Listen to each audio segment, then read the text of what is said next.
फक्त मराठी यूट्यूब चॅनलला सबस्क्राईब करा आणि आमचे लेटेस्ट व्हिडिओज पाहण्यासाठी बेल आयकॉनवर क्लिक करा. लेटेस्ट अपडेट्ससाठी आमचा इंस्टाग्राम, ट्विटर आणि फेसबुक हँडल्सना फॉलो करा.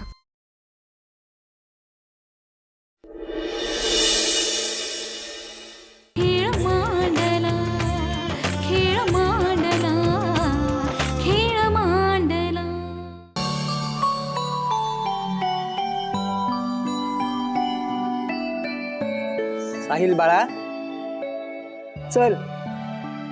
कुठे? अरे तुला माईने बोलवलंय. मला नाही यायचं. असं करू नको बाळा, नाही तर माई रागवतील. सांगितलं ना मला नाही यायचं. बर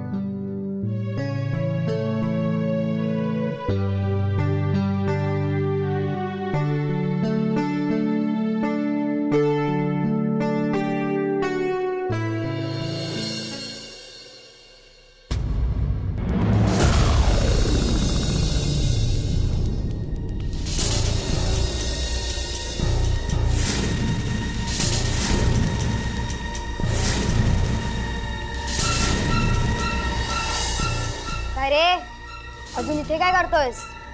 काय रे, तुला निघायला सांगितलेलं ना? गप्प कायस? बोल की.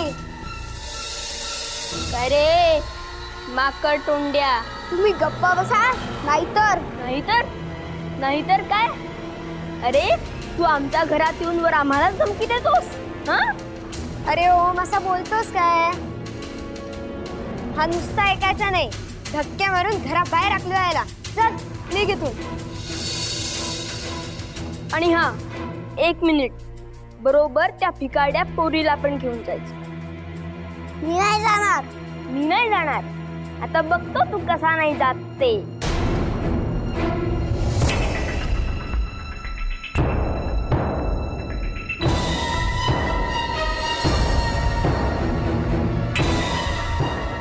मला धक्का मारू नका. धक्का मारू नका. हे की मारला धक्का. काय करणार? काय रे, काय करशील तू?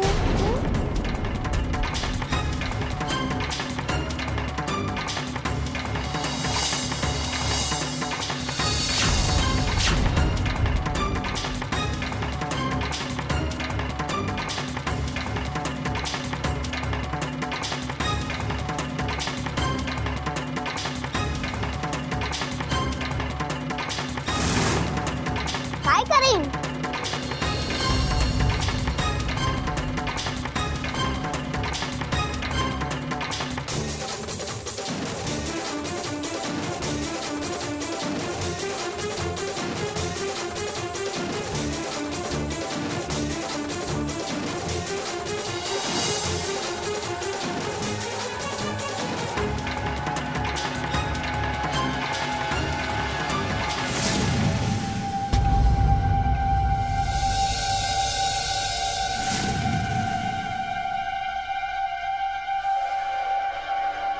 ओ माई माई.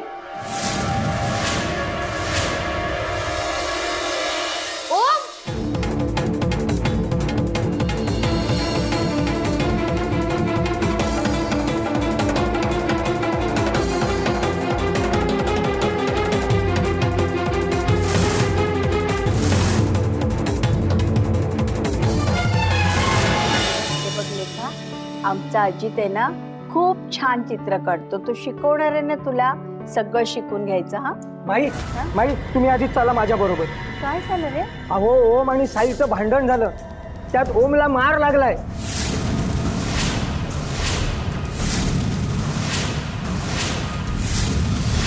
काय? हा चला माई.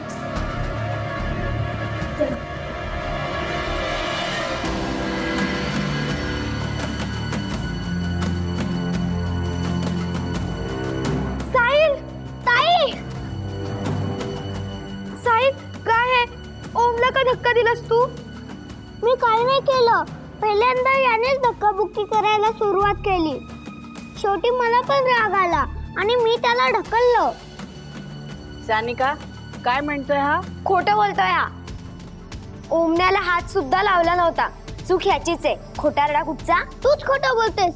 तूच खोटारडी आहेस. वा रे वा, आमच्या घरात राहून वर मलाच खोटारडी म्हणतोयस. एक मिनिट. श्याम, तू होतास ना इथे? काय झालं ते खरं खरं सांग.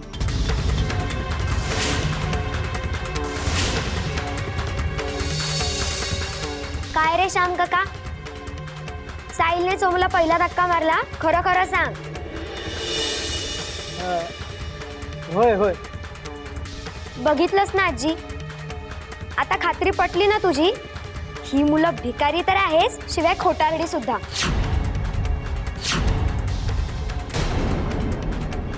हा साहिल तर पक्का मारकुटा आहे. आजी, ह्याला आधी घरातून हकलवून दे. अशी मुलं नको आपल्या घरात. आजी बघ ना ओमला किती लागलंय ते. याला ना असा सोडू नको, चांगली शिक्षा कर आणि हाकलून दे. आपण जाऊया. मला नाही राहायचं खोटारड्या मुलांबरोबर.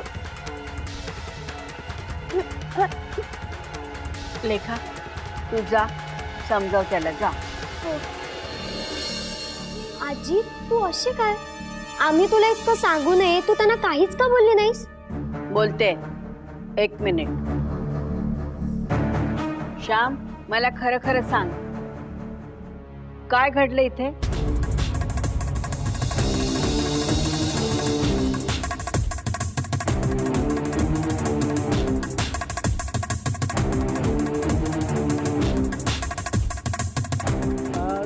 ते काही घाबरायचं कारण नाहीये, खरं खरं सांगून टाक.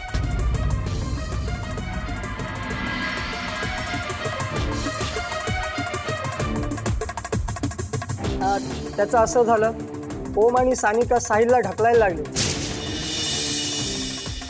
त्याला इथून घालवायला लागले. साहिल आधी काहीच बोलला नाही. मग या दोघांनी त्याला जास्त धक्काबुक्की केली. तेव्हा मग साहिलने ओमला धक्का मारला. त्याचा तोल गेला, तो पडला आणि त्याला मार लागला.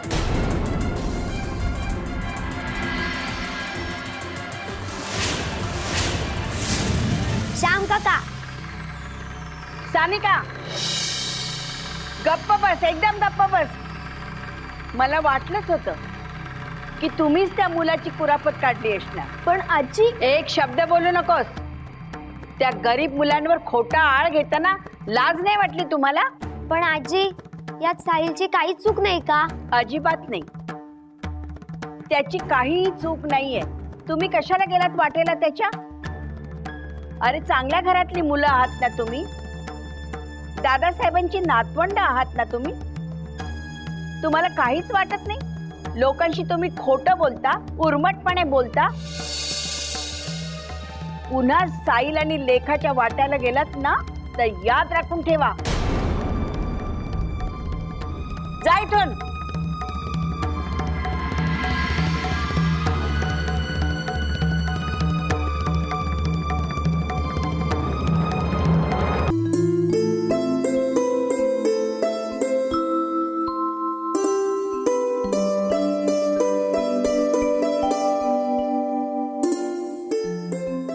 दादा, कशी आहे तब्येत आता? बरी आहे आता. तुम्हाला एक निमंत्रण द्यायचं होतं. कसलं? दादा, माझ्या ड्रॉइंगचं एक्झिबिशन आहे कुठे? माझ्या आर्ट गॅलरी. त्याचं उद्घाटन तुमच्या हस्ते व्हावं अशी माझी इच्छा आहे.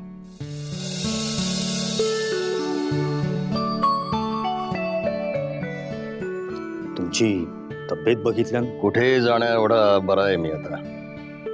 मग याल ना दादा?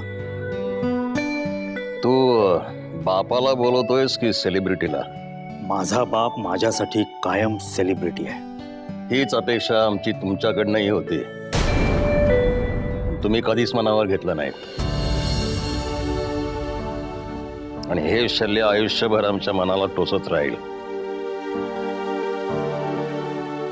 दादा, हे तुम्ही मनात सुद्धा आणू नका. आम्ही दोघे सुखी आहोत आणि आम्हाला आयुष्यात सुखीच व्हायचं होतं, सेलिब्रिटी नाही. मुलं वडिलांकडून बऱ्याच गोष्टी शिकतात. त्यातलं तुम्ही काय घेतलं? दादा, तुम्ही आम्हाला जे काही दिलेत ना, ते कुठलाही बाप आपल्या मुलाला इतक्या सहजासहजी नाही देऊ शकणार. काय? चॉईस टू लिव्ह, पर्याय. दादा, मी माझा पर्याय निवडला, राजीवनं त्याचा. मला माहिती आहे सुरुवातीला तुम्हाला खूप त्रास झाला. आम्हाला दोघांना समजावण्याचाही तुम्ही खूप प्रयत्न केला, पण बळजबरी कधीच केली नाही. दादा, मी मोठा माणूस नाही झालो, पण सुखी मात्र नक्कीच झालो. मला मोठं कधीच व्हायचं नव्हतं. लहानपणापासून तुमचा तो काटेरी मुकुट मी पाहिलाय.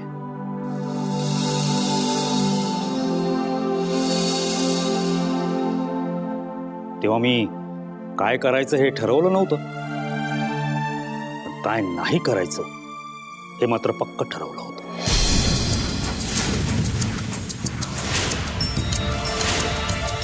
मी घेतलेल्या पक्क्या निर्णयात तुम्ही कधी मला साथ नाही दिली, पण कधी माझ्या निर्णयाच्या आडही नाही आलात. बस आयुष्यात मी फक्त हेच करायचं ठरवलं, आपल्या मुलांना सुखी करायचं. दादा, वरुण येतोय. वरून येतोय? कधी? आज म्हणजे आत्ता येईल तो. दादा, मग येत आहे ना माझ्या एक्झिबिशनला?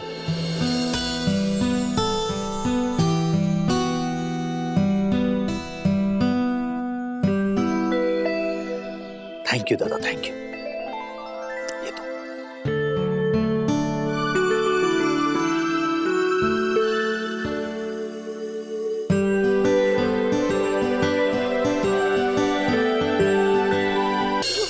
नाही, मला नाही बोलायचं. मला नाही बोलायचं कोणाशीच. बरं, नको बोलूस. माझं तरी ऐकशील ना?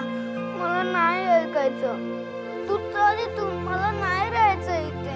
अरे ऐक तर माझं. साहिल, ऐक.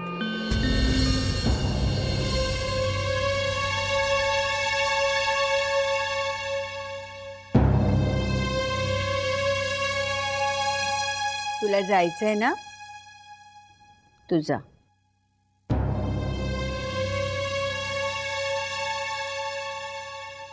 पण जायच्या आधी ना माझी एक गोष्ट ऐकून जा. मला सानिका आणि ओम कसे आहेत ना हे माहिती आहे, आणि त्यांनी तुझ्याशी भांडण का उकरून काढलं तेही मला माहिती आहे. मी त्यांना त्यावेळी शिक्षा केली असती तर काय झालं असतं? त्यांना वाईट वाटलं असतं आणि तुला थोडं बरं वाटलं असतं.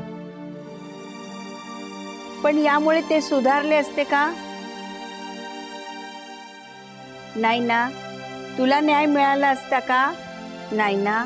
मग आता मी काय सांगते ना ते तू ऐक. मग तुम्ही त्यांना शिक्षा करा. खोटारडे आहेत ते. मी शिक्षा करीन त्यांना, पण तू आणखीन एक गोष्ट करायची. काय? तू त्यांच्यावरचा राग सोडून द्यायचा. चालेल तुला? म्हणजे? साहिल, तू त्यांना आवडायला लागशील ना असं काहीतरी कर. हे बघ, चूक करणाऱ्याला सगळे शिक्षा देतात, पण त्यांनी चूक करू नये म्हणून कुणीच काही करत नाही. तू करशील ना?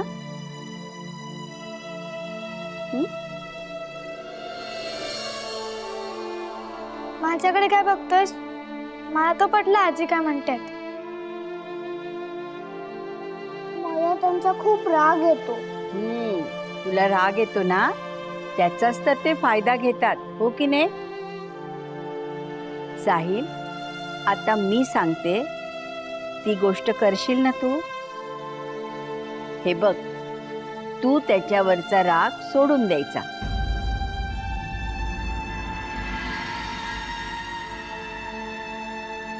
चालेल? हो, अगदी बरोबर आहे.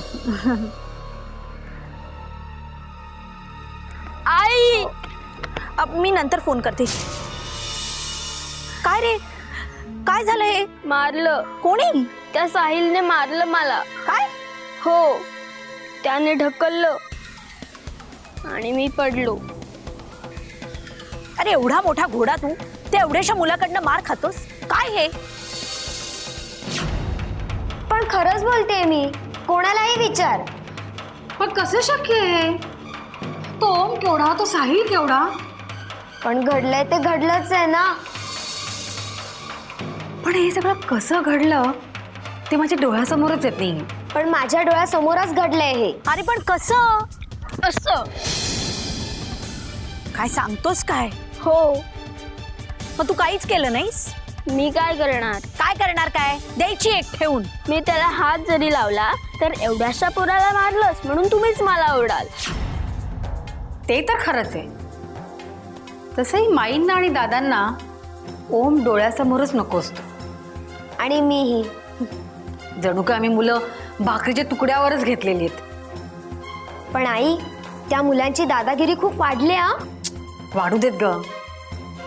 पण सानिका, यामध्ये एक गोष्ट चांगली झाली. कुठली? तुझ्या आत्याला अद्दल घडली.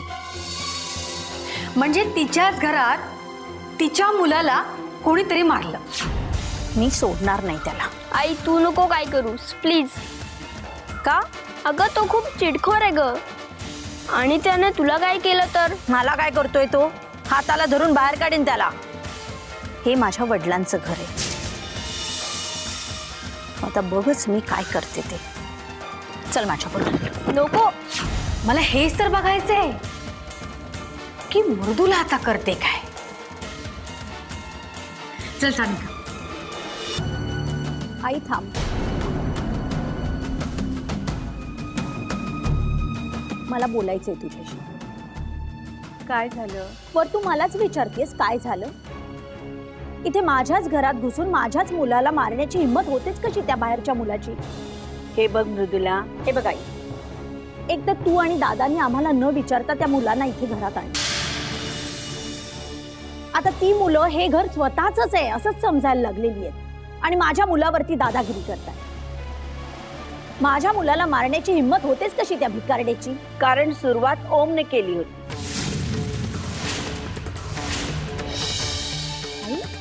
हो, आधी धक्काबुक्की ओमने केली. त्याने साईला ढकललं म्हणून साईला त्याला ढकललं. त्याला जे काही लागले ना ते अपघाताने, साहिलमुळे नाही. हो, पण ओम तर म्हणाला की साहिलनेच त्याला ढकललं. तो खोटं बोलतोय मृदुला. आई आई, तुझा तुझ्या नातवावरती विश्वास नाही, पण बाहेरून आलेल्या त्या मुलावरती तुझा विश्वास आहे. पण एक लक्षात ठेव, माझा माझ्या मुलावरती पूर्ण विश्वास आहे. तो खोटं बोलणारच. मी तुला सांगते, मला तू काही सांगू नकोस. मला फक्त एवढंच हवंय की तुझ्या नातवाला मारणाऱ्या त्या भिकारड्या मुलाला तू काय शिक्षा करणार? काहीही शिक्षा करणार नाही. पण का? कारण साहिलने कुठलीही चूक केली नाही. चूक ओमचीच होती. असं असूच शकत नाही. ओम चूक करूच शकत नाही. तो माझा मुलगा आहे, माझा त्याच्यावरती पूर्ण विश्वास आहे. हेच, तू ओमला लाडावून ठेवलायस म्हणून तो बिघडलाय. आणि आता प्लीज, आपण ओमच्या वागण्यावरती चर्चा करत नाहीये. त्या साहिलने ओमला मारलं, त्याला शिक्षा व्हायलाच हवी. तू आत्ताच्या आत्ता त्या दोघांना घराबाहेर काढ. ते शक्य नाहीये. ती दोघंही या घरातून कुठेही जाणार नाही. आई, तू स्वतःच्या मुलीची, नातवाची बाजू न घेता त्या बाहेरच्या मुलांची बाजू घेतेस, हे काही बरोबर नाही. काय चूक आणि काय बरोबर हे तू मला सांगायची गरज नाही आहे. त्या साहिलच्या मागं लागण्यापेक्षा ना तू तुझ्या मुलाचं वागणं सुधार, म्हणजे हे असे प्रसंग घडणार नाही. ओके, म्हणजे काही झालं तरी तू त्या मुलांना घराबाहेर काढणार नाहीस. ठीक आहे, फक्त एक लक्षात ठेव, एक ना एक दिवस तुला या गोष्टीचा पश्चाताप करण्याची वेळ येईल.